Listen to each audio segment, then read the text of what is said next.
What would you do if you discovered that every word you hear is carefully designed to control you?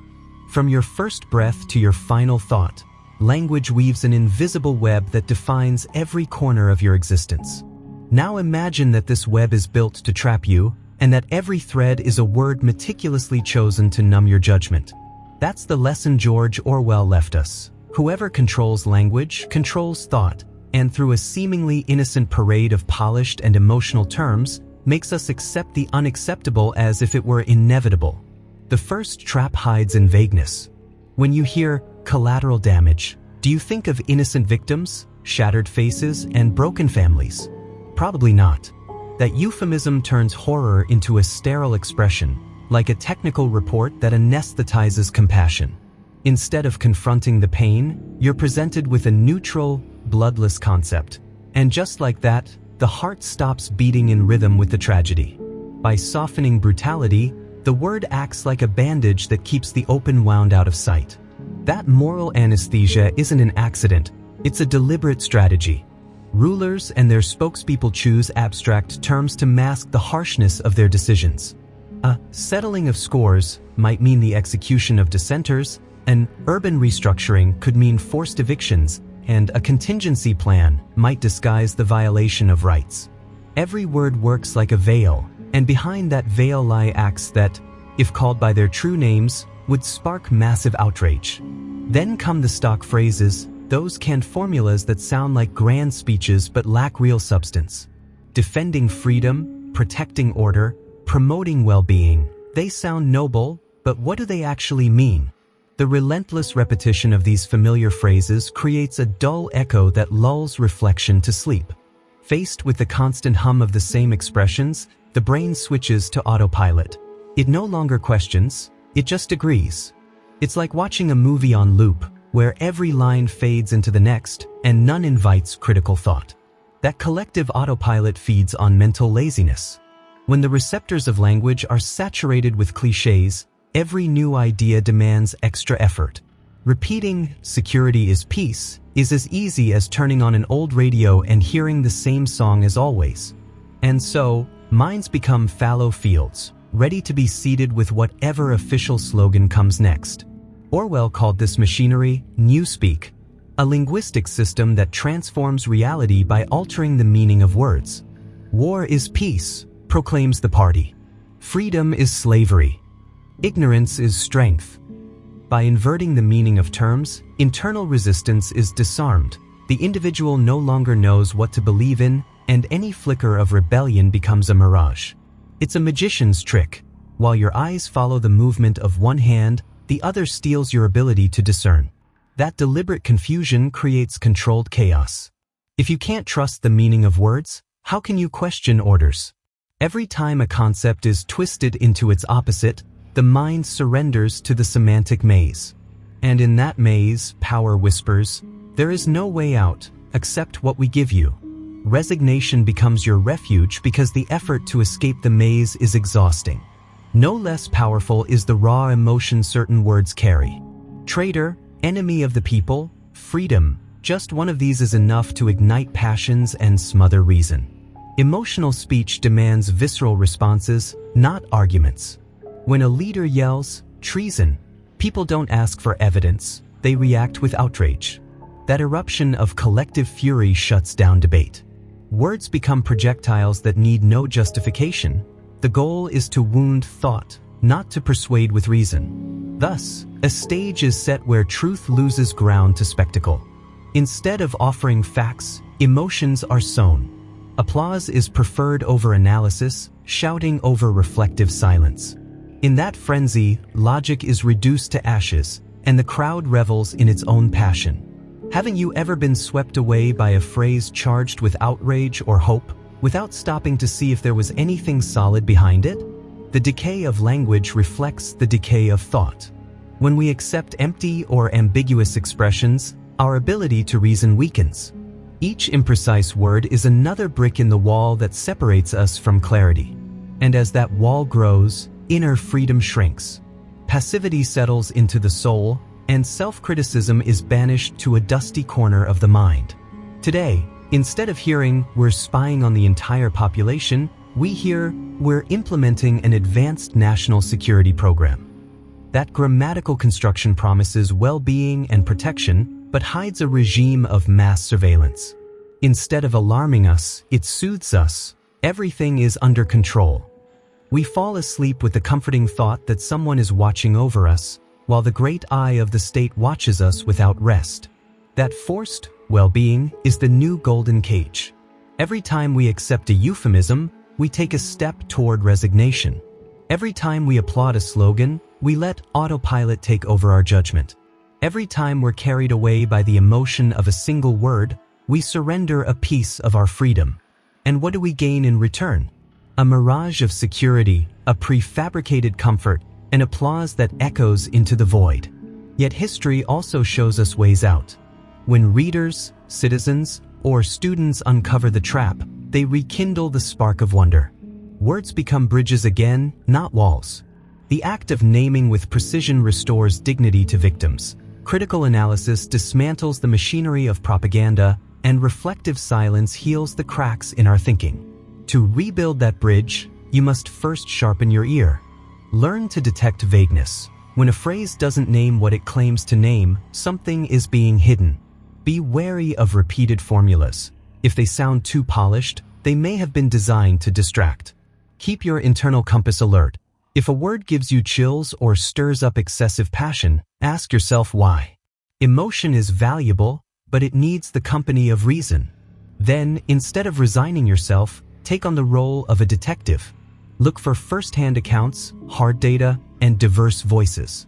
Compare euphemisms to tangible reality. What tragedies are hidden behind that veil?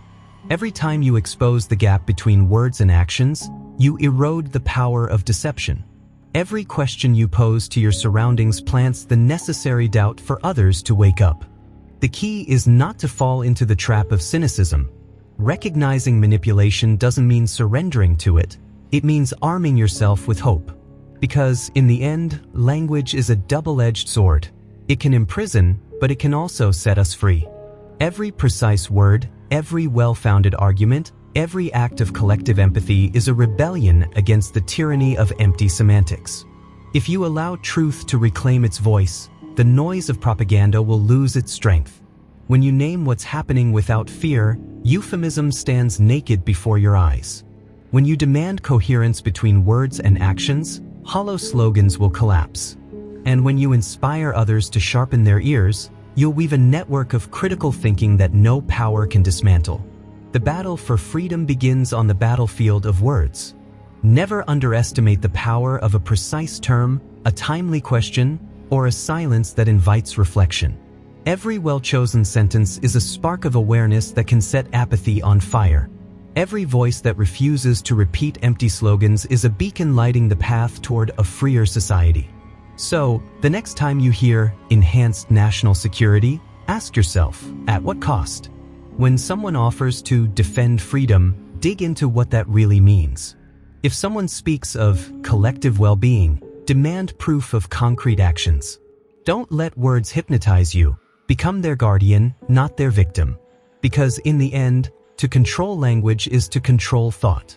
But if language regains its true power, thought will regain its freedom. And in that freedom lies the only real chance to build a world where words are used to reveal the truth, not to hide it. We live in a time where noise is constant and intentions are often disguised. Pretty words, emotionally charged headlines, instant promises, and carefully crafted messages surround us everywhere.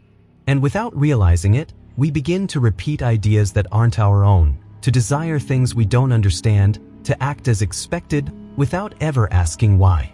Manipulation doesn't always come with visible chains. Sometimes it arrives as a whisper disguised as certainty. But there is a way to resist. You don't have to become paranoid or distrust everything. What you need is an awareness that allows you to distinguish what's real from what's fabricated, what's truly yours from what's been imposed.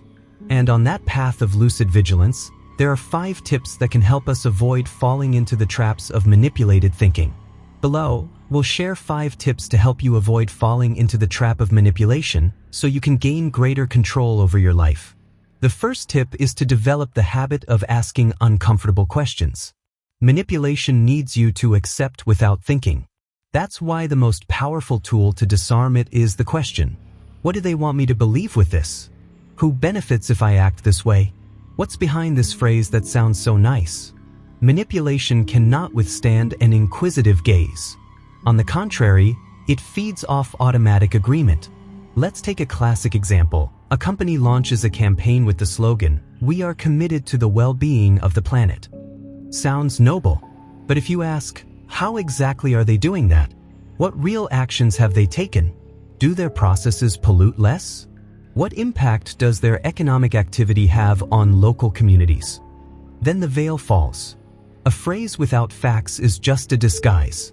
Asking ourselves uncomfortable questions, even when something sounds good or aligns with our beliefs, is like turning on the light in a room full of shadows. And that small act can make the difference between living manipulated or living awake. Second, strengthen your emotional and intellectual vocabulary. It may sound like a trivial tip, but it's one of the most powerful. If you don't have the words to think, you can't think clearly. George Orwell warned us, if they take away your language, they take away your ability to think. If you can't name what you're feeling, you end up going along with what others say you should be feeling. When someone calls a political leader a traitor or says a new policy is for your safety, your reaction depends on the meaning those words have for you. If your vocabulary is limited, you can only react the way you're told. But if you have a rich vocabulary, if you know the nuances, you can pause and ask, a traitor to what cause? Safety at what cost? That's where your freedom begins. For instance, imagine you see a headline on social media like, "Outrage over the government's new measure." If you only know a handful of words to describe your emotions, anger, sadness, joy, you're likely to adopt that outrage without question. But if you can tell the difference between outrage, disappointment, suspicion, or curiosity, then you have more tools to discern your true stance. Vocabulary isn't just decoration, it's defense. If you can name what you see, what you feel, and what you believe, then no one else can do it for you. The third piece of advice is to recognize the emotions that rush you into making decisions.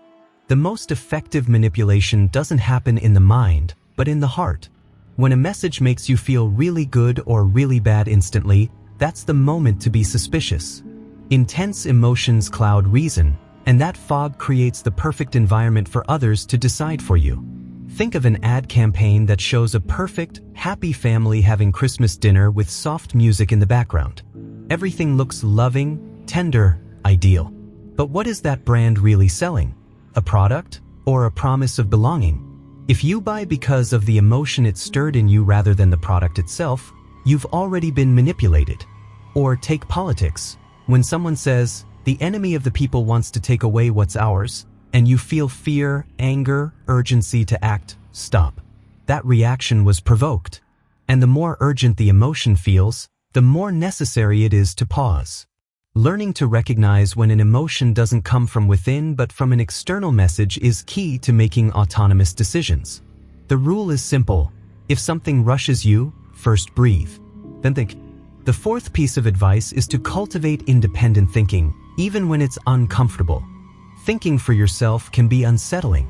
It means you'll sometimes feel alone, that you won't always agree with your group, that you'll have to stand by unpopular opinions. But it also means you own your voice. Manipulation thrives when everyone thinks the same, when differences are silenced and slogans are repeated like mantras. Resisting that means having the courage to say, "I'm not sure about this," or "I see things differently." It's a quiet kind of rebellion, but a powerful one. Imagine in your friend group, everyone agrees that a certain public figure is a hero. But you've read other sources, seen some nuance, and have doubts. Instead of staying silent, you ask, do we really know what they did? What other versions are out there? It might annoy some people, but those questions plant seeds. And even if you don't change your opinion, the simple fact that you thought for yourself keeps you free. Thinking differently takes courage, but that courage is the price of your mental sovereignty.